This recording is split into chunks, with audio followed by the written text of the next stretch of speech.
মই বান্দৰ নেকি? মই বান্দৰ বুলি ভাবিছোঁ নেকি? ভাৰত ৰাষ্ট্ৰ হিন্দু ৰাষ্ট্ৰ হয়েই, খ্ৰীষ্টিয়ানসকল চব পাপমুক্ত, বাকী চব পাপী। মুছলমানো হিন্দু সনাতন, তাৰমানে খ্ৰীষ্টিয়ানো সনাতন, হিন্দু তাৰমানে। মোৰ পেটৰ ভাত হজম কৰিবলৈ মোৰ ইমিউন ছিষ্টেমটো ভাল। মোক কোনোবাই ডিষ্টাৰ্ব কৰিছে কাৰণে ক'ব লগা হৈছে, তেওঁলোক মনে মনে থাকক।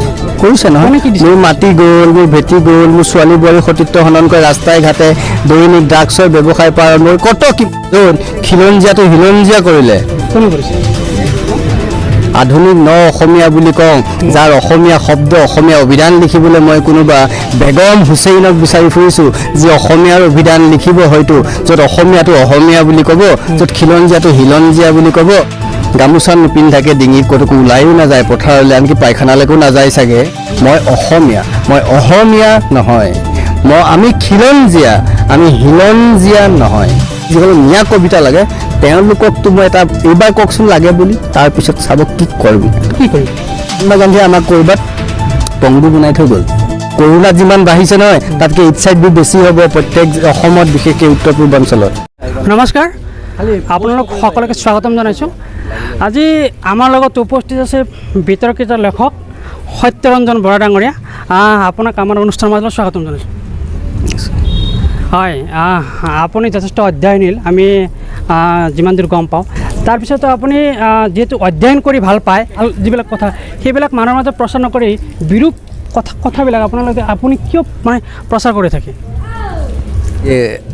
আপুনি যে মোক ক'লে আপুনি পঢ়া শুনা কৰে, পঢ়া শুনা কৰি পেলাই যিখিনি কিবাটো পাইছোঁ চাগে, মই কিবা পোৱাখিনিহে কৈছোঁ।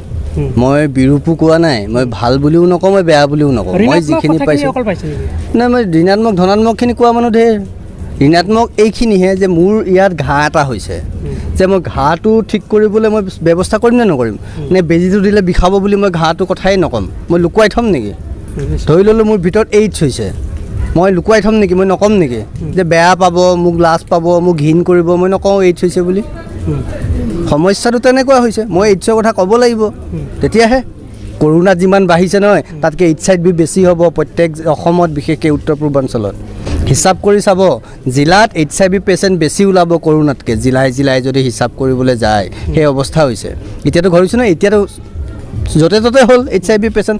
আগত হ'লে লাজ কৰিছিল, ঘিণ কৰিছিল, এতিয়া মোৰ অৱস্থাটো তেনেকুৱা হৈছে।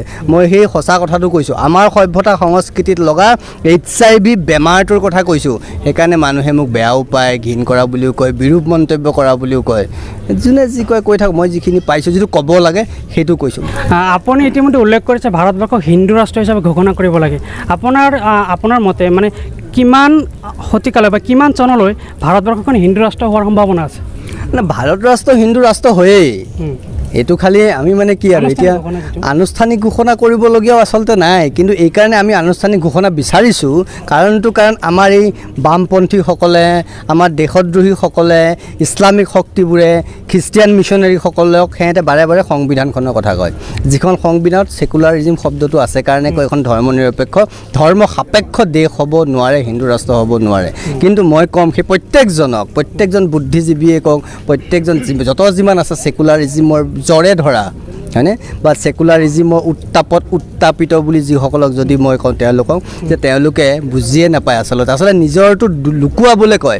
কাৰণ ইছলামে কৈছে উই আৰ এক্সক্লুচিভ, চূৰা 3 আয়াত 19-20, Allah is the only god, Islam is the only religion বুলি কোনে কৈছে? ইছলামে কৈছে। খ্ৰীষ্টিয়ানে কি কৈছে? আমি পাপমুক্ত, বাকী চব পাপী, বাইবেলত কোৱা আছে। খ্ৰীষ্টিয়ানসকল চব পাপমুক্ত, বাকী চব পাপী। হিন্দুৱে কি কৈছে?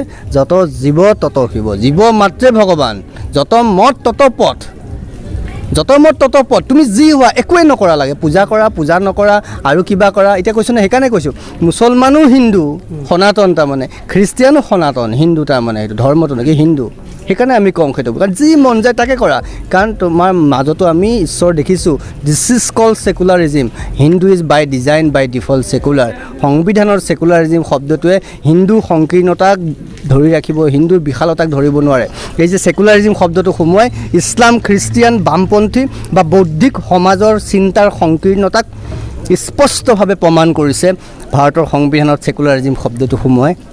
তেওঁলোকৰ মনবোৰ সংকীৰ্ণ, তেওঁলোকৰ চিন্তা সংকীৰ্ণ, তেওঁলোকৰ অনুভৱ সংকীৰ্ণ। সেইকাৰণে তেওঁলোকে সংকীৰ্ণ ছেকুলাৰিজিম শব্দটো ভৰাই দিলে। হিন্দুৰ ছেকুলাৰিজিমৰ প্ৰকৃত অৰ্থটো বুজি নাপালে, হিন্দুৰ ধৰ্ম নিৰপেক্ষতাৰ প্ৰকৃত তত্ত্ব বুজি নাপালে। যদিও পালে, এইটো বুজি পালে সনাতন হ'ব লাগিব, স্বীকাৰ কৰিব লাগিব। নিজৰ এক্সক্লুচিভনেছবোৰ নোহোৱা হৈ যাব। ক'ৰবাত পলিটিক্স কৰিব নোৱাৰিব, ক'ৰবাত সুবিধা ল'ব নোৱাৰিব, ক'ৰবাত তুষ্টি কৰিব নোৱাৰিব, ক'ৰবাত নিজৰ কমফৰ্ট জ'নটো নাথাকিব, ক'ৰবাত দালালি কৰিব নোৱাৰিব। এইবোৰ নোৱাৰিবৰ কাৰণে ছেকুলাৰিজিম এটা সৰু শব্দ ভৰাই হিন্দুৰ এই বৃহৎ সাগৰখনক নস্যাৎ কৰি পেলালে। আপুনি নিৰ্দিষ্ট সম্প্ৰদায় এটাক টাৰ্গেট কৰি কথাবোৰ নক'লে আপোনাৰ পেটৰ ভাত হজম নহয় নেকি? মোৰ পেটৰ ভাত হজম কৰিবলৈতো মোৰ ইমিউন ছিষ্টেমটো ভাল, তো তাৰ কাৰণে মই বেলেগক বেয়াকৈ ক'ব নালাগে। কিন্তু এইকাৰণে কওঁ, তো মইনো কিয় কৈছোঁ আজি শক্তি পূজা নহয়, এতিয়া দুৰ্গা পূজা আজি প্ৰথম দিন। দুৰ্গাই মহিষাসুৰ মাৰিব লগা কিয় হ'ল? মহিষাসুৰ হৈছে কাৰণে মাৰিব লগা হৈছে। মা কালীয়ে তাৰকাসুৰক মাৰিব লগা কিয় হ'ল? তাৰকাসুৰ হৈছে কাৰণে মাৰিব লগা হৈছে। কালীয়ে ৰক্তবীজক মাৰিব লগা কিয় হ'ল? ৰক্তবীজ হৈছে কাৰণে মাৰিব লগা হৈছে। মোক কোনোবাই ডিষ্টাৰ্ব কৰিছে কাৰণে ক'ব লগা হৈছে। তেওঁলোক মনে মনে থাকক, কৰিছে নহয়।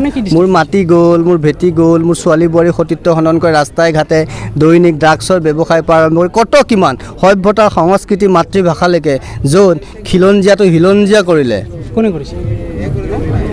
আধুনিক ন অসমীয়া বুলি কওঁ, যাৰ অসমীয়া শব্দ, অসমীয়া অভিধান লিখিবলৈ মই কোনোবা বেগম হুছেইনক বিচাৰি ফুৰিছোঁ, যি অসমীয়াৰ অভিধান লিখিব হয়তো, য'ত অসমীয়াটো অসমীয়া বুলি ক'ব, য'ত খিলঞ্জীয়াটো হিলঞ্জীয়া বুলি ক'ব, আৰু উলিয়াই দিয়েটোক চাৰিয়া দেউৰে বুলি ক'ব। এইবোৰ নতুন শব্দ অসমীয়া অভিধানত সংযোগ হ'ব। সেই অসমীয়াখিনিৰ কথা কৈছোঁ, যিখিনিয়ে গামোচাখন নহ'লে ডিঙিত অসমীয়া বুলি কৈ গামোচা নহ'লে কথা ক'ব নোৱাৰে।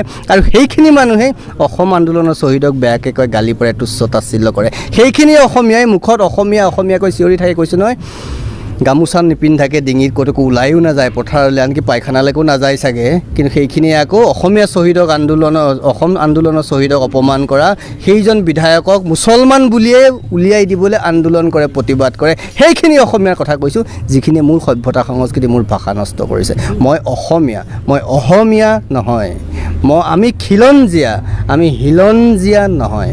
গতিকে যিসকল হিলঞ্জীয়া আৰু যিসকল অসমীয়া, যিসকলক মিয়ালেণ্ড লাগে, যিসকলক মিয়া পৰিষদ লাগে, যিসকলক মিয়া কবিতা লাগে, তেওঁলোককতো মই এটা এইবাৰ কওকচোন লাগে বুলি, তাৰপিছত চাব কি কৰিম।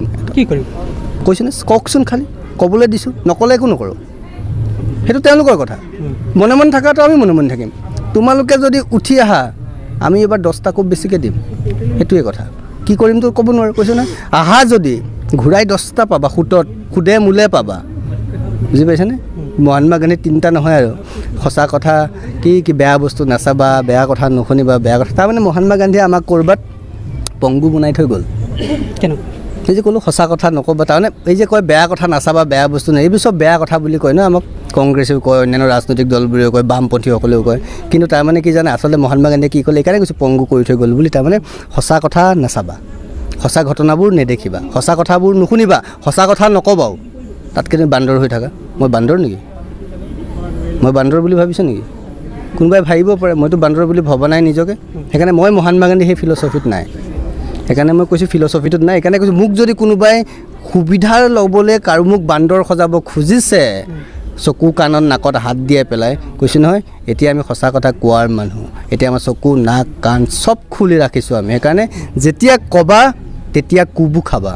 যদি কোব খাবলগীয়া কাম নকৰা, তেতিয়াহ'লে আমিও কোবাবলগীয়া নহয়। আমাক বাধ্য নকৰিবা, আমি যাতে ওলোটাই যাব লগা হয়। ইমান দিন যোৱা নাছিলোঁ, বিজ্ঞানক ভুল কৰি আছিলোঁ আমি। হিন্দু ইমান সহনশীল, বিজ্ঞানকো ভুল প্ৰমাণ কৰি দিছিলোঁ। কিয়নো বিজ্ঞানত কৈছে নহয়, প্ৰতিটো ক্ৰিয়াৰ সমান আৰু বিপৰীতমুখী প্ৰতিক্ৰিয়া থাকে। আমিতো প্ৰতিক্ৰিয়া দিয়াই নাছিলোঁ। আজি এজন সত্যৰঞ্জন বৰাই প্ৰতিক্ৰিয়া দিবলৈ কি আৰম্ভ কৰি দিলে, চবৰে বুকু কঁপি গ'ল। এজনৰ প্ৰতিক্ৰিয়াত চবেই যদি দিয়ে, ক'ত থাকিব সেইটো ভাবিবলৈ দিব তেওঁলোকক। হয়, এয়া আছিল বিতৰ্কিত লেখক সত্যৰঞ্জন বৰা। সত্যৰঞ্জন বৰা ডাঙৰীয়া আমি ধন্যবাদ জনাইছোঁ এইখিনি সময় আমাক দিয়াৰ।